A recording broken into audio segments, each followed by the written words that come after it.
So there's something that I've always wanted to do for a very long time with the old Hilux, and that is a necessity. I'm going to be fitting an engine guard. Now this thing is a little temperature control unit which tells you everything in digital real time, if that makes sense. So we're going to chuck a couple of sensors on the engine and maybe the transfer case and see how we go. This is made in Australia, and I very highly recommend that you guys jump over and check out Engine Guard. They're not a sponsor of the channel or anything like that, but I highly recommend these things. They've saved my bacon multiple times, especially in the Land Rover. So old Luxy here deserves one, so we're going to chuck one on. So if this sounds like the video for you, hang around and we'll show you how these things work. Wake up in the morning, it's a brand new day. Need to grab those keys and fire away. Hit that ignition turbo with some head down the track and don't look back. This is way Offroad Adventures. Welcome to All 4x4. Seems like all my repair videos are always on rainy days. This is unintentional. But anyway, might as well have a rainy day to do rainy day things, shall we? You know, those jobs for a rainy day. Anywho, what we're going to do first is find our engine guard. This little box of goodies here. We're going to open him up and find a place for him to live inside the Hilux. So let's do that. Over on the passenger seat here of the old Lux, we've got our engine guard kit. This is how they come. Right. A good little unboxing. Here we go. This is a spare sensor, which is a bit of a story behind that, but that's okay. Basically, I needed another sensor for the Subaru, so that's where that came from. I had to borrow that one and ordered another one. Anyway, the engine guard unit itself, these things are fantastic. They're just a little digital unit, and they're worth their weight in gold, these things. $150 from Engine Guard Australia, and you can have one for yourself. They're not sponsors of the channel, but highly, highly, highly recommend them. Instructions, that's all they are. It's just a simple bolt-on sensor unit.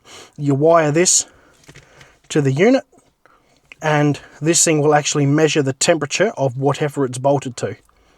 Very, very unique. Very handy. And of course, this is a 2-sensor kit. You can get them in all sorts of different varieties. That's my second sensor in there. But yeah, that's basically what they look like. They're just a ring terminal. Everything's all color coded and ready to go. They've also got your labels and stuff on there where things need to go as well. So they're very easy to wire and very easy to install if you're doing it for yourself, like me. This here is just a little buzzer. Very loud, and it'll scare the pants off you when it goes off. Don't ask me how I know. So our first step is finding a new home for this little guy. And I reckon Luxy's really going to appreciate it. If we take a look down at the dash, first I move my knob out the way, if I can. Clutch her in it. And we're going to go with the 4th of gears. Okay, so what we're going to do is we're going to find a lovely little place here on the dash. I've prepared this earlier. Now, this is all obviously my doing. I've got my phone charger, no, not charger, my phone stand thing here, and I've got my secondary voltmeter up here, which will tell me everything I need to know. I got rid of all my music and stuff because really I don't need that. Adding to the family of the dashboard is going to be this little doohickey. Now, these things stick on with a very strong adhesive tape. I think it's 3M. And yes, they're, well, very reliable. I just got to find a nice little posi to put this in, whether it'll be up there or whether it will be down there, and bore some holes and see how we go. Now, considering that the wires come out of the unit on that side, I reckon we should have a go at sticking it down here somewhere, like that. And that way we can feed the wires just nice and neatly back inside this plate after we bore a little hole, and then wire it up from there. So I'm going to go ahead and pull out these screws, and we're going to find out what the best plan of attack is to install this thing.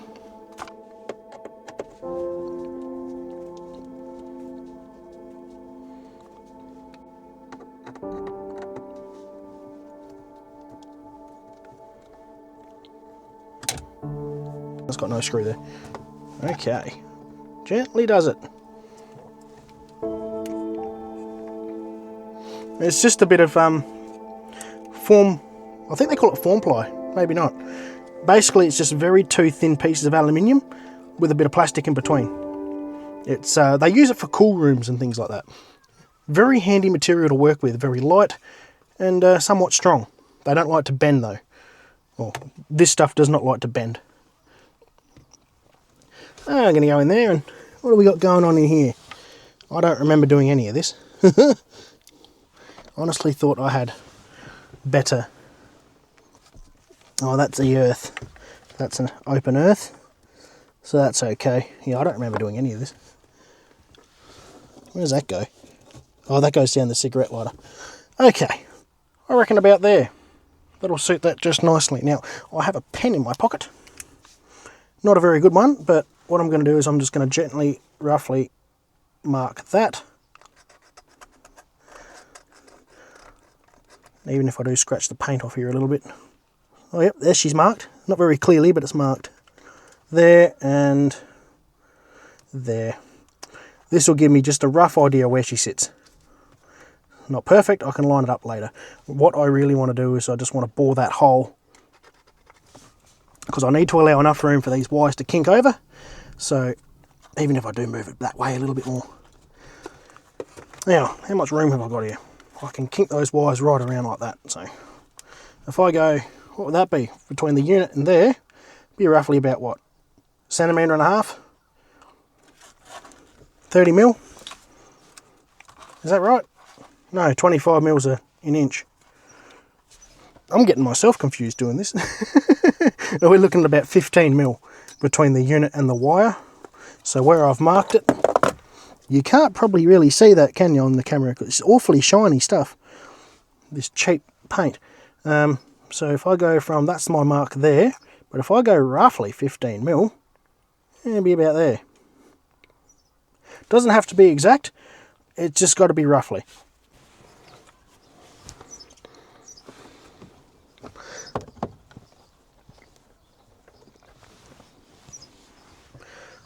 Whack those in.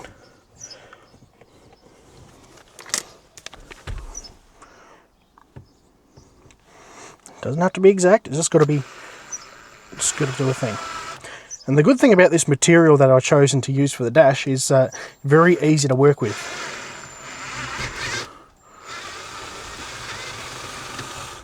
Just like that. Now our engine guard will fit roughly about there, and all our wires can go through that hole, which I think will work perfectly fine. Oh yeah, this buzzer, that's going to have to get cut off and reattached. How unfortunate. But for the most part, these little wires can all go through there.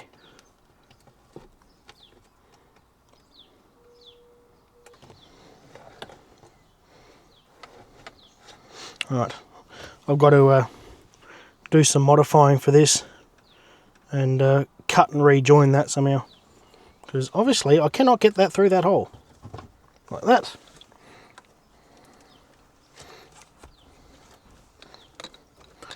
Yeah, we have to modify these, or cut these wires off and rejoin them with the sensor on the other side, with the, sorry, the little screamer thing. Okay, let's have a look here. They've provided this with some shrink tubing, which is good of them, but we're not going to need that. Just under that shrink tubing is a little joins for the sensor, so we're probably just going to cut it there. Come on, these aren't the best pliers in the world, side cutters. They've done a very good job at soldering and all that, making sure all this is good, and I'm just ruining all their work. Bit more. There we go. That's better. Then we do this one.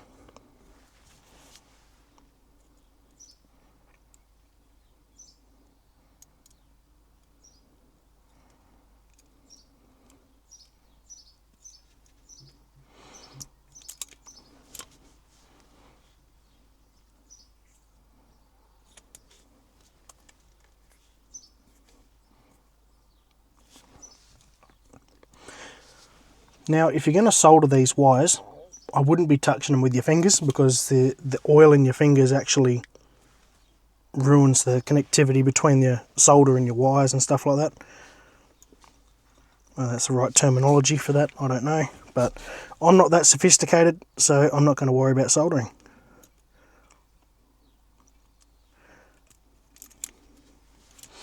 You guys should be able to tell by now I'm no electrical genius. You know what I forgot to do? I forgot to put shrink tubing over it. Oh wait, no, I've still got some on the end of the wire, so that'll be okay. I'll slip that over. Like that. Bring that up. Knit. Over me wire hole. Yes, look at that. Factory. Next. Red and pink. Make sure that's a nice tight bond. Twitchy. Warm up my gas. Bang. Very gently, just solder that without burning myself. Oh yeah, she's hot, man. I'm not going to do any more than that. She's very hot.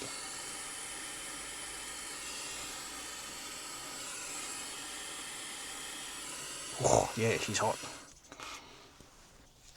Doesn't really like that small stuff. That should be okay. Cool. Right. And you know what I just realised? I forgot to feed the wires through the unit.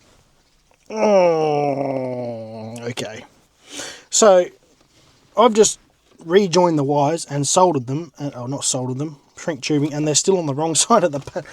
This is why I don't like wiring. I get ahead of myself. Come on.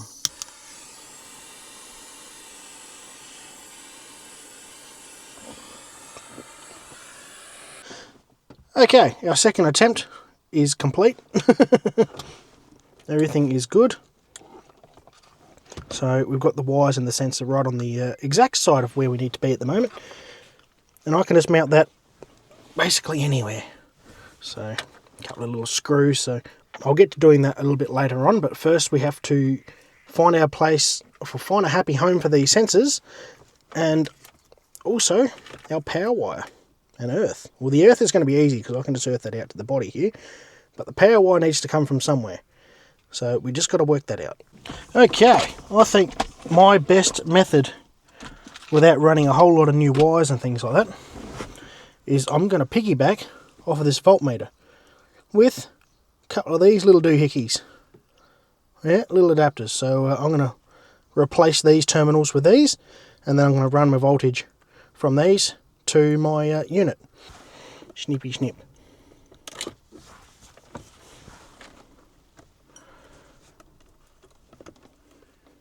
Cool. Gently does it. Pull you off. And then pull you off.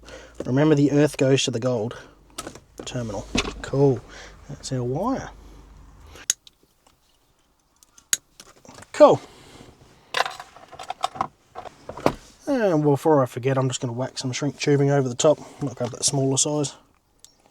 Over there like that. Way too much. Perfect. And the black. One. Get in there. Two. That's going to be enough. I hope so. Maybe I'll give the black one a bit more. And then it's just a matter of putting these little terminals on. Simples. Whack them on there.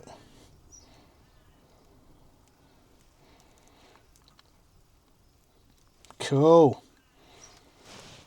Works like a charm. And now, just to make things extra special, make sure he's down on there for a start. Cool. I've got these big crimpers. Right. These big fellas. I'm going to go in there. Select the right diameter. And then push. Did I get it? I did get it. The old pull test is pulling up nicely. Put him on, push him down, make sure that the wire's coming through that little top piece there. And then line him up and crimp him.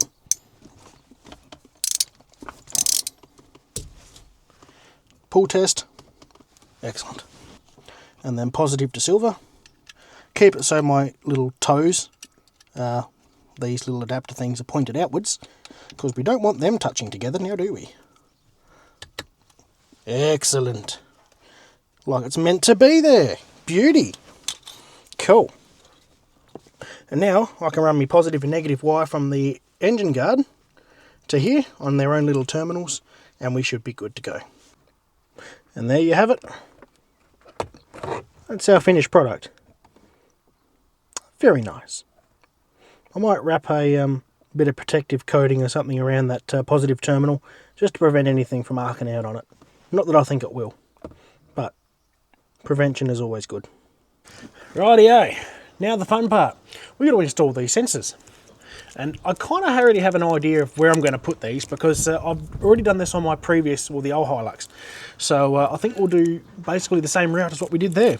Makes it super easy for me and, well, gets the job done quick. This here is a little sensor. It's just a little ringlet. Inside that little plastic tubing there, you've got a little doohickey, which actually does all sorts of wizardry and tells the unit what temperature everything is. So you can basically chuck this in your esky, or basically put it anywhere, put it on your bull bar, and it will tell you the temperature. So you can pretty well use these for anything. It's pretty cool. So down here, we're going to basically follow the route of what we've done with the previous Hilux, and that this is my thermostat housing. Now, because I run an alternative fuel system, I like to keep an eye on my live temperature. So just underneath me thermostat housing here, we've got a bolt. I prepared this little doohickey earlier. I'll whip him out. And that little eyelet thing, just here, fits perfectly in that bolt. And he's going to go and live in here, just nicely. And then we're going to run this lovely little wire back, somehow through all the little doohickeys and doodads, up to a wiring loom on the firewall, and then back in to our little unit. So that's basically how that's going to work. Yeah, it's been raining and it's moist under here. But really, we have the temperature of the engine sorted, and I also like to keep an eye on the transmission transfer case four-wheel drive system, the temperature of that, because in the past, on hot days and extreme four-wheel driving, a lot of load on the transfer case, transmission, gearbox, whatever, it does get very hot. So I do like to keep an eye on it. So just a bit of a safety precaution. And of course, if I didn't mention it earlier, you can set the temperature of these to whatever you want really, and you can have the buzzer go off at any time. So that is very handy. But for this one, the underneath one, we're going to put him on the back of the transfer case. So basically, we can select any one of these little bolts here, but I want to keep this little sensor up out of harm's way. One of these bolts just up in here will be perfect, I reckon. I'm trying to work out roughly where the bearing sits in the transfer case here. I'm not entirely familiar with it, but one of the things is that I want to keep the sensor away from the exhaust. That'll probably give me a false reading. So perhaps something like there would be ideal, or maybe down there. I also want it easy to access, so maybe that one, or even that one there. That one there might be a good little trinket to get hold of, because that's really close to the actual drives and everything of which is going on in here. And also measure the, give me some idea of the temperature of the oil as well. So I might even go that one. So that's basically how these little sensors work. So we're going to go ahead and wire them up. It's easy as. So all we have to do is bolt them on and run a piece of wire back to the unit. Pretty simple. Yeah, it's raining. Oh, lovely.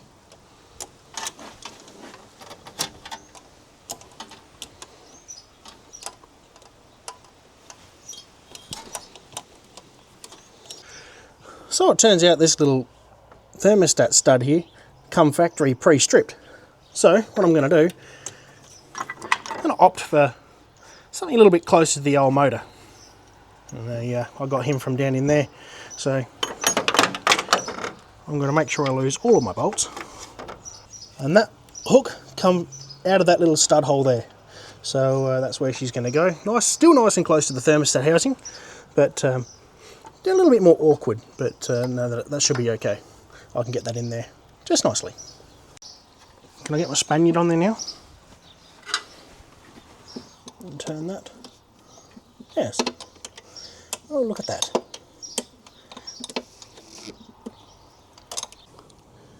Alrighty, that's our first sensor installed. All very nice. Run along there, following basically injector line along. I've got to put some protective coating around this wire, but that can come in a future update. Over here, up to the back wall, firewall, following the following the wiring loom along, down, and just down in there, little rubber grommet. I've sent that down in through to the cabin. So if we come around here, open up my door, there it is, a whole big bird nest of wire. So I'm going to install the second sensor, and then we are going to wire it up. Let me grab a spanner, we'll jump underneath the bus, and we'll do that second sensor. So basically, same rules apply for the second sensor. We're just going to find a bolt, and we're going to, well, basically bolt it on. That simple.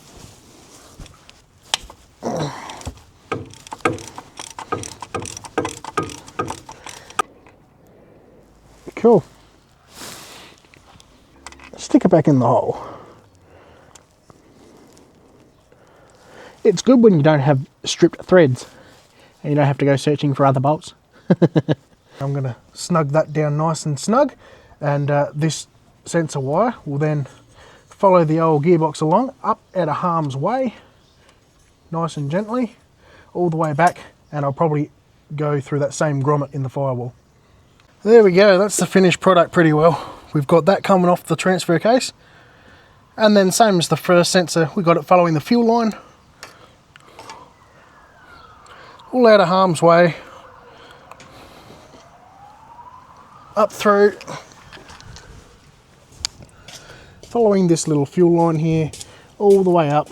I've got a little twist tie here, and then that'll go up into that rubber grommet, eventually up in through there. So yeah, there's my little wire, and all of this should really be protected. I'm going to have a dig around and see if I can find some of that crimp weld, quick loom or whatever you like to call it, and I'm going to put some of that on it just to keep that wire protected. But other than that, that's basically installed. And so with the second sensor done, we can climb out from underneath the Hilux off the wet ground, get back into the cabin and fit it together and see if it works. I can't wait, this is good. Whew, starting to rain again. Perfect timing. Right, so I've got my sensor wire here, which I've threaded up through the floor and everything else, and brought out the dash. This is sensor number 1. Make sure you keep these separate, otherwise it'll read differently on your terminals and or on your unit as such. So we're going to cut these and put them together. Okay, these sensor wires, when we connect them, we don't have to worry about polarity. So they can connect here either way and it will still read the same. So we're going to go ahead and do that any way you like. Twitch them up. Nice and gentle. There we go. Before it burns everything. Sweet, so that's our sensor 1 wires done. Moving on to sensor 2. Now these are, sensor 2 is basically the same. You don't have to worry about polarity, you just hook him up. And well, I'm going to do that off camera, I suppose. Wonder if I can do a magic trick. You ready for a magic trick? Ready? Whoops. Ooh, burning wires. Smells like McDonald's in here. Righto. So now that these are done and looking pretty good, nice and hot and spicy, we can go ahead and put this bottom plate back on. And oh, we still got to attach our little buzzer here. So I might grab me a little driller later, 3000 here, and do some more boring stuff. Now, cool. Take our screwdriver and get these screws out of the back of the buzzer. It's a little bit tight. I wasn't quite exact on me dodgy measurements with the drill, but I think, yeah, still goes in. Look at that. That is beautiful.